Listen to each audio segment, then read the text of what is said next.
காது கேட்காத யார் என்ன பேசுறாங்கன்னே தெரியல. நான் காது கேட்காத எங்க வந்தாலும் தோத்தாரன்றாங்க, கொடுத்த பாடு இல்ல. தர்மாஸ்பத்திரி வரட்டாங்கப்பா, வந்தா அது என்ன காடு கொடுத்தாங்க முன்னாடியா, அது வந்து ஒர்க் ஆகல, கொடுக்க மாட்டேன்றாங்க. சொல்றேன் ஏரி வேலைக்கு போனா 80 ரூபாய் போடுறாங்க சார். என்ன பண்ணுவேன்? இதுக்கு முன்னாடி எவ்வளவு கொடுத்துருந்தாங்கம்மா?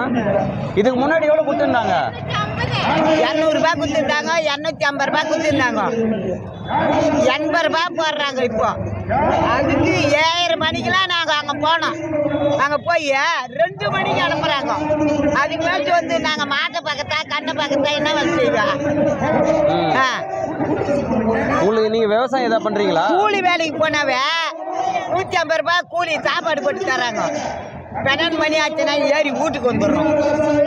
அது கூட போட மாட்டேன்றாங்க அந்த ஏரி வேலைக்கு. என்ன பண்ணுவேன்?